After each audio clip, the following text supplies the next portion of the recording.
Olá, boa tarde. Sou o Fábio de Paula Queiroz.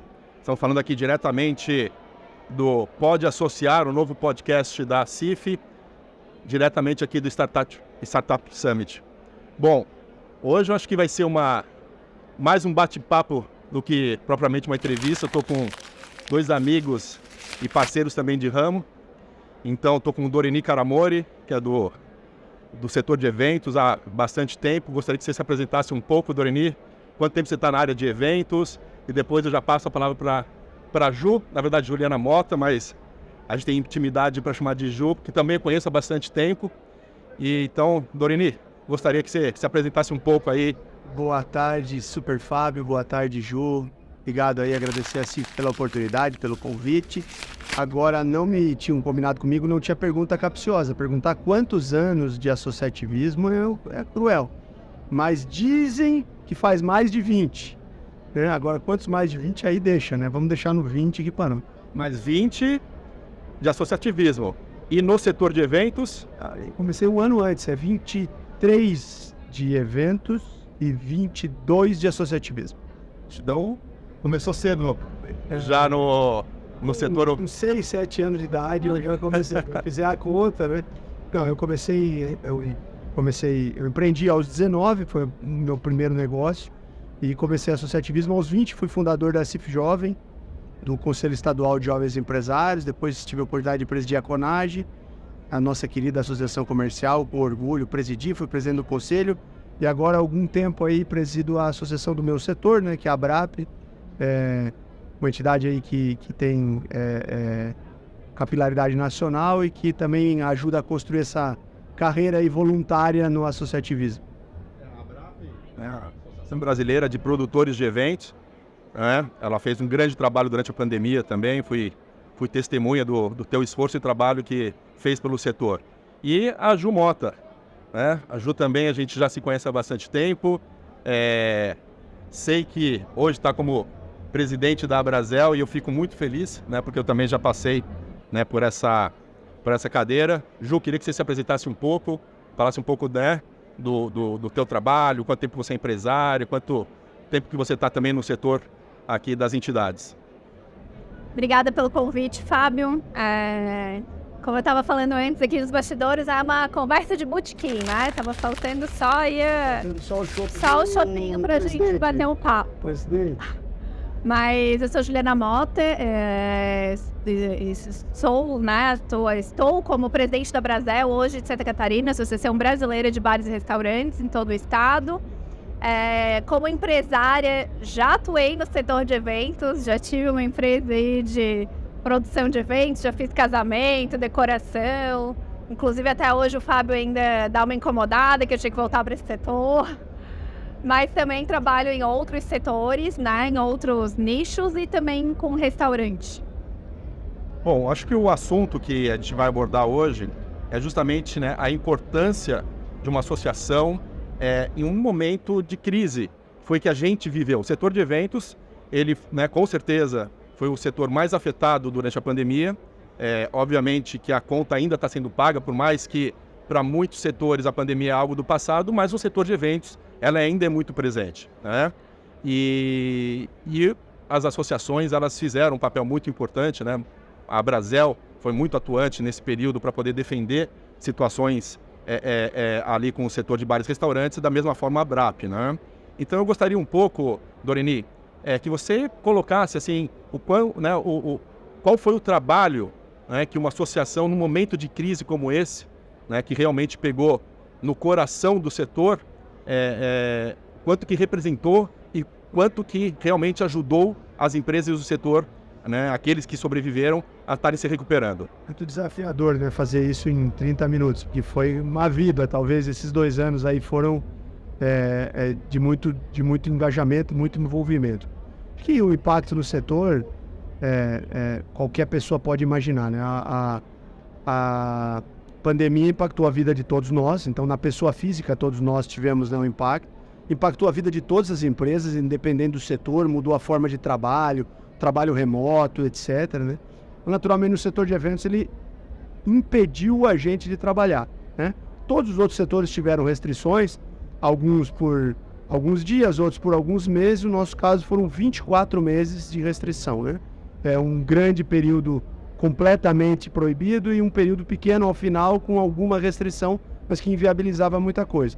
Isso, logicamente, que na empresa tem impacto gigantesco, assim, né? Começa com você não ter trabalho, passa por você não conseguir ter caixa para pagar suas contas, até você ter que desligar seus colaboradores e, ao final, eventualmente, muitos tiveram que fechar a empresa, né? O dado da associação é que 30% fecharam.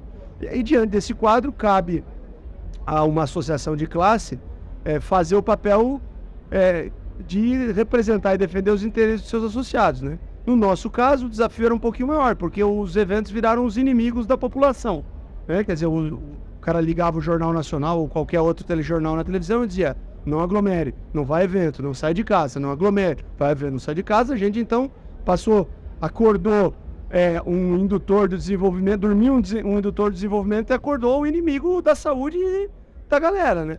Então a gente teve um desafio muito grande. Eu acho que isso foi muito desafiador. Ao mesmo tempo, agora, passado isso, muito legal a gente ter absorvido o crescimento e o aprendizado desse período.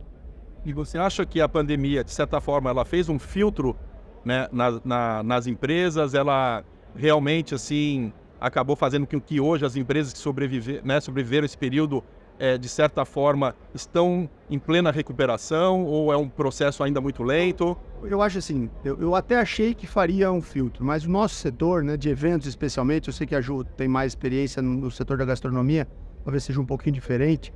O setor de eventos tem uma característica muito clara, que é não ter muita barreira à entrada, né? O cidadão está lá na faculdade, né, ele resolve fazer o evento, ele não precisa montar uma cozinha, ele não precisa comprar mesa, ele não precisa montar um restaurante, ter um ponto. O cara resolveu que vai fazer evento, ele vai fazer evento, aluga lá um lugar, às vezes, e faz o evento. Então, isso infelizmente não acabou. Muita gente quebrou na pandemia e muitos novos estão entrando agora. O que eu acho que o grande legado da pandemia foi o fortalecimento das empresas que conseguiram passar por elas. Eu acho que isso fez as empresas melhorarem seus processos, enxugarem seus processos e tal. E certamente as que passaram pela pandemia e não quebraram saíram mais fortes. Nós não conseguimos eliminar, né, filtrar os aventureiros e tal, mas pelo menos a gente conseguiu fazer com que as empresas que sobreviveram saíssem mais fortes. Tu acha que as empresas que passaram aí pela pandemia, elas tiveram uma mudança, que a gente fala aí da mudança cultural financeira dentro das empresas, né? As empresas não tinham caixa nem para ir, né, 2 meses para frente. Tu acha que mudou essa mentalidade nas empresas do setor de evento? Eu acho que algumas coisas mudaram, assim. Eu acho que, primeiro, a mentalidade da questão de tentar ser mais eficiente. As empresas procuraram ser mais enxutas, né? E aí, decorrente disso, o formato de contratação, muita empresa que migrou para pejotização e etc e tal, porque viu quanto pesava ter uma folha grande de funcionários. Acho que mudou um pouco a mentalidade com relação a dinheiro, a caixa, né? Antes, o cara tinha um bom produto, ele sabia que ia entrar o caixa no ano que vem, né? Agora, com a pandemia, o cara disse: não, eu preciso do caixa, ter sempre caixa, né? Então, acho que isso sim mudou. O que não mudou, na minha opinião, é que a gente continua sendo um setor que não se formaliza, né? Tem dificuldade de se formalizar, é feito por empresas, boa parte das empresas que ou não tem seu CNPJ, ou está no nome de 10 pessoas e aí quer operar no Simples e tal. Isso deveria ter mudado com a pandemia, né? Porque quem tinha faturamento e tal, o governo conseguia enxergar e apoiar, mas infelizmente a informalidade é uma coisa que ainda está na cabeça do brasileiro, né? E aí muita gente tem lá 10 CNPJs. Outro importante do associativismo, né? A criação das entidades. Exatamente, formalizar, né? Formalizar o setor. E, Ju, me diz uma coisa. O setor de bares e restaurantes também foi fortemente afetado, né? Houve, inclusive, né, situações de aumento de carga tributária durante a pandemia, e a Brasel, né, junto com a CIF, né, e outras entidades, acabaram fazendo um trabalho ali realmente pressionando muito para que se revertesse essa situação. Como que você enxerga, né, o cenário hoje e a importância e até mesmo como que os empresários enxergam as associações devido ao grande trabalho que essas, né, a Brasel, a própria CIF fizeram durante esse período que realmente foi um período bastante difícil no setor? Eu acho que o primeiro ponto é que o empresário agora ele olha para a entidade e ele entende a representatividade que uma entidade tem ele entende o trabalho que a gente faz. Inclusive, semana passada, eu e o Doreni, a gente estava, né, andando por Brasília. Então, entende essa representatividade política que a entidade faz e que às vezes não aparece, mas que no meio da pandemia apareceu, e apareceu muito. E todas as entidades que trabalharam, né, em prol do empresário na pandemia tiveram aí um reconhecimento, uma visibilidade, um crescimento enorme. Na verdade, inclusive, isso é uma realidade, né? Porque foi criado durante a pandemia um núcleo de eventos, né? De empresas assim, né? Mais para o mercado social, aquelas empresas pequenininhas mesmo. Aí você vê, e começou com meia dúzia de associados e hoje está com 100 associados. Né? Então, realmente, começou a justamente enxergar nas entidades a forma de conseguir ter essa interlocução com o setor privado, além, claro, também, né, de a pessoa poder se qualificar e várias outras situações que as entidades acabam proporcionando, né? Eu falo que no associativismo, né, você tem um grupo de associados com características diferentes. Você tem aquele que é o entusiasta, né? Esse é o cara que você... Vamos montar uma entidade, na primeira hora ele tá lá, te ajuda, arregaça as mangas e tal. Tem o segundo grupo, que é o que a gente chama dos early adopters, os que começam em seguida. Os entusiastas foram lá, fizeram, quer dizer, vamos convidar todo mundo aqui. Quem é que são os produtores de evento de Florianópolis? São esses aqui. Fazer uma entidade e tal, não sei o que, aí tem um grupo que fica. Aí tem aqueles que normalmente é o maior número de pessoas que querem um benefício concreto. Eles precisam enxergar um benefício concreto. Né? A pandemia, né, a atuação das entidades na pandemia trouxe para muitos um benefício concreto, né? Assim, no âmbito local, você comentou aqui que a gente reconhece a atuação tanto da Brasel quanto da CIF, muitas entidades atuaram, especialmente na questão das restrições, na diminuição das restrições, o que pode, o que não pode. Acho que se percebe que muitos associados foram beneficiados pela guerra, né, pelo esforço, pela coragem dessas entidades, e a gente nacionalmente também, né, conseguiu entregar o único programa de mitigação de impactos da pandemia do Brasil, foi o programa do setor de eventos, e a gente orgulhosamente diz que promotor de evento no Brasil não paga impostos federais pelos próximos 5 anos, o que é um impacto gigantesco no EBITDA de todas as empresas. Certamente esse grupo número 3, né, que é as pessoas que precisam do benefício claro para entrar, mais claro do que isso, impossível. Né? Na verdade, assim, eu acho que durante a pandemia, não querendo discutir, né, se as atitudes foram certas ou não, mas a realidade é que existe o Brasil que pagou a conta e o Brasil que não pagou a conta. Né? E eu sei que as entidades, a Brasel, a CIF, a Brapa, enfim, trabalharam muito justamente para poder ter uma compensação para o Brasil que pagou a conta.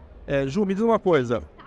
Os maiores, eu já devolvo para a pergunta, mas eu acho que é um tema muito importante. Um dos maiores maus da pandemia não foi as medidas, foi a centralização das decisões. Então, o papel do Estado, né, o Estado como ente, o município, o Estado e o governo federal, o papel do Estado ficou muito grande. Você passou a ter que perguntar para o Estado se você podia trabalhar, se você podia sair de casa, se você podia ir no restaurante, se você podia ir no cinema, se você podia...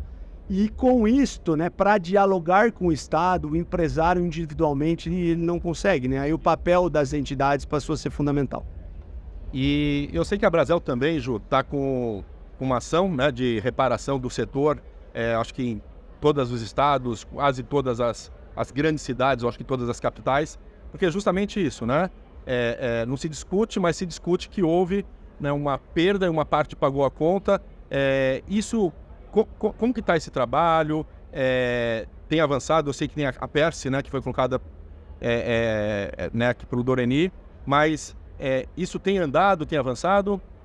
É importante lembrar que a pandemia ela acabou, mas o legado da pandemia para as empresas ficaram. E para as empresas, né, de gastronomia, restaurantes, bares e todo o setor de evento, é um legado muito pesado, penoso e que dificulta aí a gente na empresa conseguir andar e alcançar outros patamares. Então a gente tem pesquisas aí que hoje 78% dos setores estão endividados, essas dívidas que vieram da pandemia, onde 30% falam que não vão conseguir arcar, né, pagar aquela dívida que ele contraiu lá na pandemia. Então, sim, é importante a gente continuar essa discussão para esses setores que foram mais, né, penalizados pela pandemia, a gente consiga se fortalecer, pagar as nossas dívidas e crescer. Afinal, aí a gente está falando de um setor, né, de eventos, bares, restaurantes, aí, que é o berço do primeiro emprego, que emprega muita gente, tem uma importância social para o país muito grande, e a gente não pode aí deixar que mais empresas morram no meio do caminho devido à pandemia. Na verdade, o setor todo do turismo e bares, restaurantes e eventos, eles lá no cerne também, né, das atividades turísticas. A gente sabe que o mais importante do turismo não necessariamente é o que ele se arrecada de impostos, mas o trabalho que ele faz social, de, né, oportunidade de primeiro emprego, enfim, o crescimento, né? Muitos donos de restaurantes são pessoas que já foram garçons, então realmente a gente sabe desse trabalho, né? Hoje, por exemplo, né, para um restaurante faturar 1 milhão, ele tem que ter uma quantidade enorme de pessoas trabalhando, muitas vezes diferente da indústria, diferente da tecnologia, que muitas vezes com um funcionário você consegue ter o mesmo faturamento. Para cada 100 mil reais faturado, são 10 funcionários, enquanto na indústria 100 mil reais a gente às vezes não está falando de um funcionário. O nosso setor é um setor que de fato consegue distribuir a riqueza, né? Um dos grandes desafios, né, do sistema capitalista, né, que as pessoas criticam, né, no capitalismo, embora se defenda muitas outras vantagens, mas uma das críticas é que o capitalismo tem dificuldade em distribuir, né? E depende da matriz econômica. No setor de turismo, eventos, o turismo como um todo, que abraça praticamente todas as atividades que a gente está falando, é um setor que tem facilidade em distribuir riqueza, porque ele é um setor muito empregador, né? Dificilmente você consegue fazer turismo sem pessoas, né? Um restaurante não tem, dificilmente não atende a pessoa, a comida não sai, né, de uma máquina, alguém tem que fazer, né? A hospitalidade do hotel, mesmo com a tentativa de modernização, ainda é um setor que emprega muito, né? E até compartilhando o indicador, saiu agora a RAIS de junho, né? O setor de eventos foi responsável, foi o principal empregador do Brasil no último semestre, cresceu 42% com relação ao mesmo período do ano passado, né? Enquanto os setores tradicionais cresceram 1, 3, alguns caíram e tal, o setor de eventos cresceu 42%. Né? Naturalmente, é o que a gente sempre falava na pandemia, não deixe essas empresas fechar, porque essas vão ser as pessoas que vão tirar o cidadão, as empresas vão tirar o cidadão do auxílio emergencial. O auxílio emergencial que o governo precisou criar durante a pandemia, ele precisou criar porque nosso setor não estava trabalhando. Não, o setor de eventos emprega formal e informalmente 2,6 milhões formal, mais 6 milhões informal. É muita gente, né? Então, não deixar esse evento morrer, ressarcir as empresas. Eu acho que a Juliana foi muito feliz em dizer que os efeitos da pandemia, né, os impactos da pandemia perduram nas empresas e em algumas vão perdurar por muito tempo, o endividamento acumulado, né? Nós fizemos o Pronamp, mas o Pronamp vence, né? Tem que pagar a parcela do Pronamp, né? Então isso tudo, o associativismo, né, para voltar ao tema base do painel, é fundamental em todas essas etapas. Naquela que tentou traduzir para o governo a característica do setor, depois a que brigou pela mitigação e agora a que está tentando brigar pela recuperação, né, pelo ressarcimento dos setores. Ressarcimento, né? A gente está falando aí, a gente no meio da pandemia teve o problema, assim como tu falou, do aumento ali, da tentativa de aumento de impostos, né? Da alimentação. Então ali na pandemia a gente já brigou com isso e é uma coisa assim que a gente já volta a construir esse cenário, né? Pra gente não ter aumento de impostos no nosso setor, pra gente não conseguir aí ter mais, né, tributação, um setor que é super tributado já. Então, a gente não tem mais tributação para a gente conseguir sair do buraco negro ali que a gente está, né? Que muitas empresas estão instaladas. Então, entrando na questão tributária, a gente sabe que as entidades elas têm esforço diário para defender e melhorar o ambiente de negócios, não é? Teve todo esse período da pandemia, que foi um grande trabalho, e eu não tenho dúvida que se não fosse as entidades, teria sido muito mais difícil, né, esse momento de recuperação, e muito mais empresas e pessoas estariam desempregadas. Agora, entrando para os próximos desafios, como que está a questão da reforma tributária? Isso é algo que assusta ou não? Como que está esse trabalho? Eu gostaria de fazer a pergunta para as duas entidades. Bom, reforma tributária é um assunto delicado, complexo, difícil, que a Brasel está tratando já há bastante tempo, está rodando no Congresso, já passou pela Câmara Federal. A Brasel entrou, né, na reforma tributária ali como empresas essenciais para o setor e são vários argumentos para a gente estar ali. Então, vários restaurantes estão contemplados nessa reforma tributária, mas tem vários assuntos delicados e espinhosos que precisam ser tratados junto com a reforma tributária. Tem as tabelas que vão ser criadas paralelamente, né? Não é só estar ali incluído, né, naquela alíquota ali. Ela precisa entender também toda a classificação, mas hoje a Brasel trabalha para manter, né, vários restaurantes nessa classificação.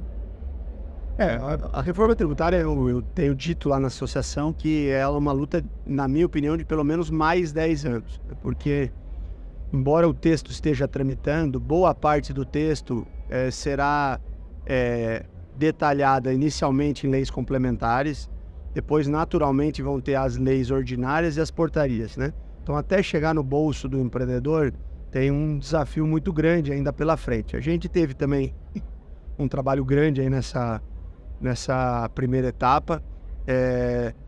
Eu hoje até recebi um indicador lá, 90% do setor de eventos, ele foi incluído na categoria que, na minha opinião, é a principal de todas, que é a categoria da saúde, da educação e tal, né? Que define já como alíquota clara 60% do IVA, mas ainda assim isso não quer dizer que é bom, porque o IVA ainda não está claro quanto vai ser, né? Se o IVA for 33%, como dizem que pode chegar, né? O IVA mais caro do mundo, ainda com 60%, aumenta muito os nossos tributos, né? Tem uma parte do nosso setor que está na mesma alíquota dos bares e restaurantes, que a Ju citou, que ainda tem um desafio de estabelecer uma alíquota especial de quanto, né? De 10%, de 20%, de 30% ou de 50%, né? Então acho que aí tem mais um desafio.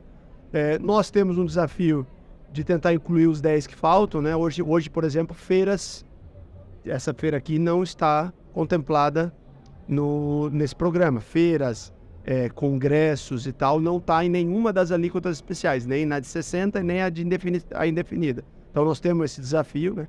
E depois o desafio enorme na regulamentação, né? Porque a lei diz assim, não, vale para produção cultural. Casamento é produção cultural ou não é? Vai depender do que a lei complementar escrever, né? E esse é um grande desafio. Então, voltando de novo ao tema em questão, filiem-se e fortaleçam as suas entidades, né? Você que está nos ouvindo, e é de qualquer setor, não só dos setores que a gente está citando aqui, porque são elas que vão conseguir, né, subir a Brasília e tentar encontrar a melhor condição de tributação para o seu setor, né? O que dizem é que a tributação não vai aumentar, né? Mas é bem importante deixar claro que, embora haja pressão do governo, ainda que ela não aumente, o bolo não aumenta. Mas a divisão do bolo entre os setores, ela pode mudar completamente, né? Eu acho que esse é um desafio. Procure a sua entidade, né? Porque é só a sua entidade que vai poder fazer o melhor encaminhamento para você. Então, quem está nos ouvindo aí o podcast, eu acho que talvez... A gente falou muito dos benefícios do passado, né? Mas tem esse, né? Que é para sempre, né? A reforma tributária, quantos anos vai demorar para a próxima reforma tributária, né?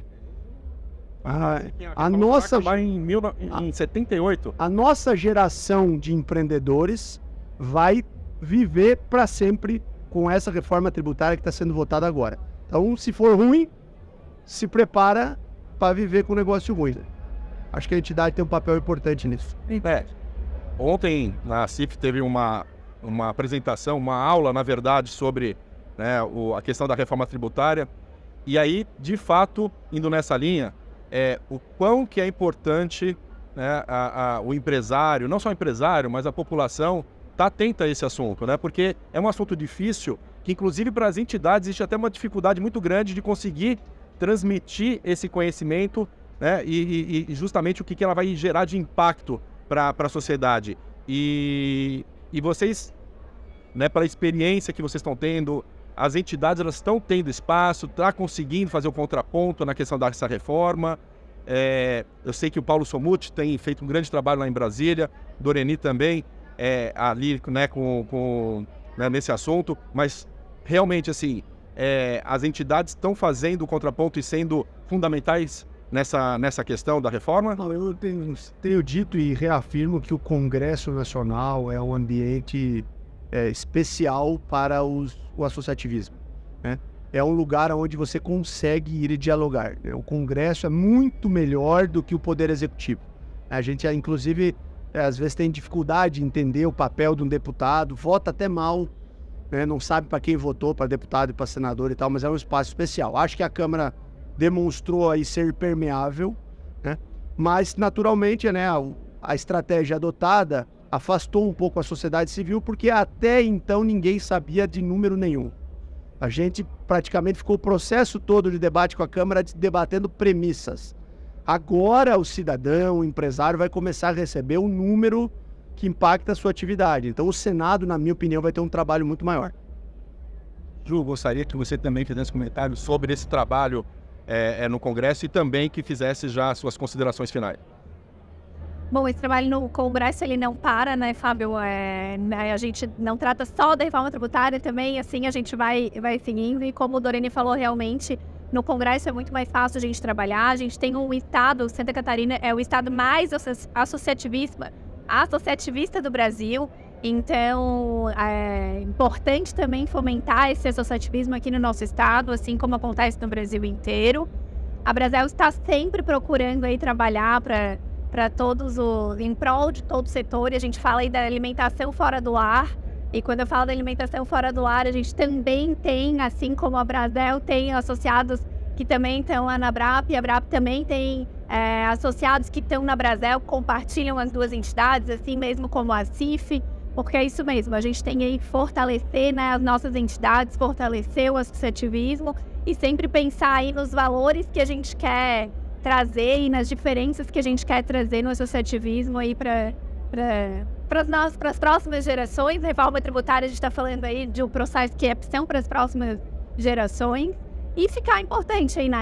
O empresário aí ficar ligado na reforma tributária, ligado na sua entidade, porque tem que fazer muita planilha, né, Dorene? Tem que fazer muita conta para aí conseguir a gente ver se é uma coisa boa ou não, e também entender que a gente não vai ganhar tudo, né? Tem que ser um ganho e troca com todos os setores. Bom, realmente ontem na apresentação a gente ficou bastante preocupado porque muitos pontos ainda não estão definidos, né? Bom, 30 minutos acaba passando rápido, a gente sabe que são assuntos que poderiam esticar numa conversa muito longa, né? Realmente tomando uma cerveja, num evento, num boteco, né? Mas quero agradecer bastante a presença de vocês, duas feras, tanto em associações como também no mercado corporativo, como empresários. Bom, peço para que sigam, né, o nosso podcast, pode associar, vai depois se manter esses dias todos aqui na feira, mas também, né, vai ter continuidade depois. E obrigado pela presença, foi um prazer estar com vocês aqui num momento diferente, num bate-papo aqui junto com outras pessoas nos assistindo. Nós que agradecemos. Vida longa aí ao Pod Associado da CIF aí, que traga bastante conteúdo para os associados. Esse conta sempre com a gente. Obrigada, né?